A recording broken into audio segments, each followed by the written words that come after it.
In this video, I'm going to show you how I make my tofu look and taste like chicken. It's probably way easier than you think. You just need a little bit of patience and to follow a few easy steps, so I hope you enjoy. So start by grabbing some tofu from your local grocery store. It doesn't matter what brand you use. I've used different brands as long as I get the extra firm. That's what I'm looking for, and that's what I use. Then I'm just going to open up the package and dry it off a little bit.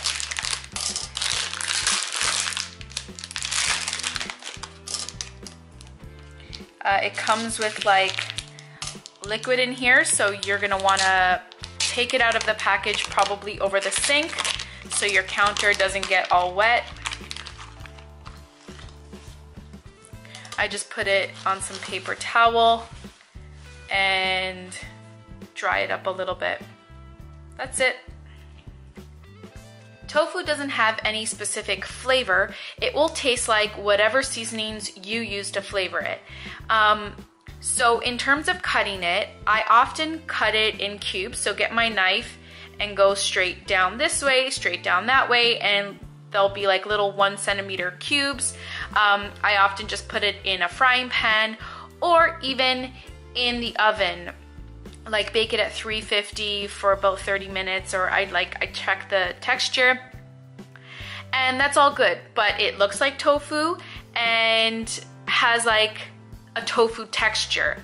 The outside might be like crispy or dry, but the inside is still soft when you have a lot of the flesh. So I found a way to make it look more like chicken and taste more like chicken. I actually even tricked Jim completely. I made a stir fry with it this way, and he was like, that chicken was so tender. So I'm gonna show you how I do that. So you're gonna wanna get yourself a non-stick pan. That really helps, especially if you don't wanna use oil. Today I'm just going to use a basic cooking spray just to help it not stick to the pan, and so I don't have to use oil. But if you don't mind the calories, then oil is fine. Wow.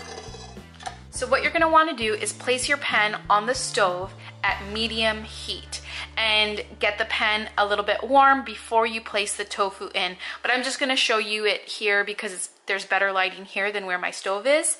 And you don't need a knife. Here is the part that's going to make it look like chicken. So instead of cutting it in cubes, you are just going to crumble it with your hands. So basically break apart pieces, okay? Start off rough and just break it apart.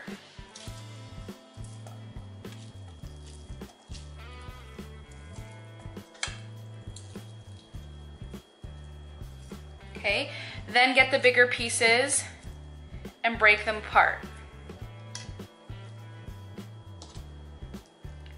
Exposing more of the center spongy soft flesh and getting that on the heat and getting it more evenly cooked and coated gives it more of a firm texture, and it just really, it looks more like chicken, and then it helps to taste more like chicken rather than soft, spongy tofu. So I often just do a rough thing like this, and then while it's cooking, I continue to break things apart that I think looks like a weird shape. And if I want it to look more like chicken, I'll just cut it with my spatula. But I'll do it now. So at this point, when I'm usually doing this, it's on the stove and it's getting warm and I'm hearing the sizzling. And this is where I'll season it while it's on the stove. So I always season my tofu with the same 3 ingredients: sea salt, black pepper, and garlic powder. These 3 staples make the tofu taste delicious, whether you're frying it up on a pan or baking it in the oven. This is the perfect combination. The additional seasonings all depend on what kind of flavor I'm going for. If I want things to taste a little bit more Mexican, then I will add some like chili powder, some lime juice to these ingredients. If I want maybe more of an Italian flavor, I'll add some oregano, basil, parsley, and because today I'm making an Asian stir fry, later on I'm going to be adding some soy sauce and sweet chili sauce. So these 3 ingredients is what you need to start with, and it'll make it taste delicious. So my tofu's been sitting on the stove for about 5 minutes already, and I just, turn it every once in a while I'm cutting out my other veggies or getting the other parts of my dish ready. You might be tempted to put it at a higher heat to cook it faster, but don't. Keep it at medium heat the entire time. The longer you cook it at a lower temperature, like nice and slowly, the more it'll have the texture of chicken, because tofu is very soft and watery. And the longer you cook it at a lower temperature, it gives it time to dry out and have more of a chicken texture. Also, the longer you wait, the more browned it'll get all around, and the more evenly browned it gets, the more it looks like chicken. Like, to me, it's already starting to look like chicken compared to when I first crumbled it. So yeah, the longer you get it browned, the longer you let it dry out, it's gonna look and taste more like chicken. So you have to be patient. There's no trick to it other than patience. And I have the least patience out of everyone I know, but I'm patient with my tofu because it makes all the difference in the world. It tastes like so much better.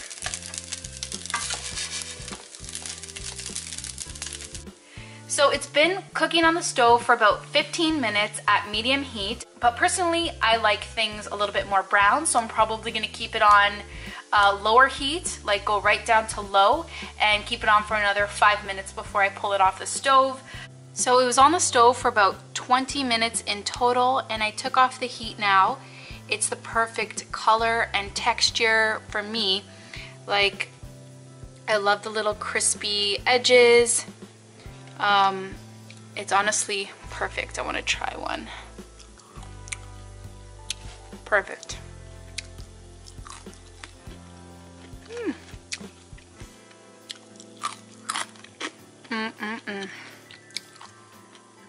It tastes good just like this. Like, honestly, I'd eat this as a snack. I like the smaller little crispy pieces. So yeah, now I just have to combine this all with my sauteed veggies and my steamed rice. So this is the finished product, and I think it looks absolutely delicious, and it honestly tastes even better. It's all about the seasoning. So if you feel like it doesn't have any flavor, then you probably need to add a little bit more of the seasonings. While my rice is finishing up in the slow cooker, I have some vegetables sauteing on the stove at medium heat. I just put in a little bit of water to get it tender, and now I'm just going to add in some Bragg soy seasoning. If you have soy sauce, you can use that as well. And I'm also going to throw in some sweet chili sauce.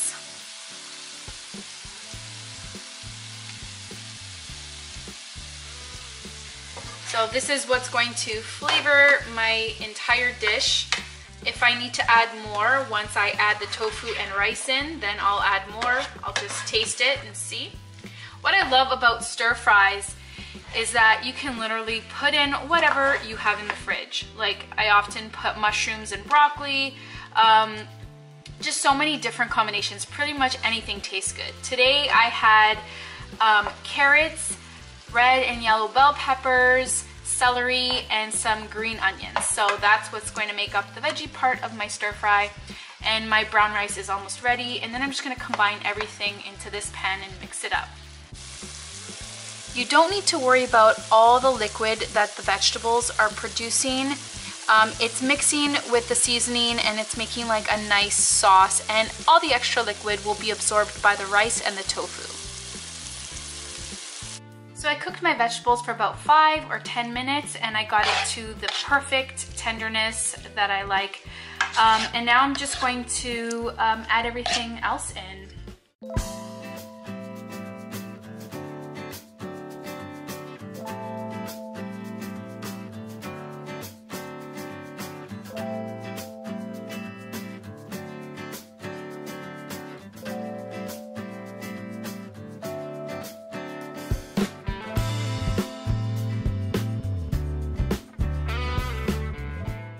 This is the finished product of the stir fry.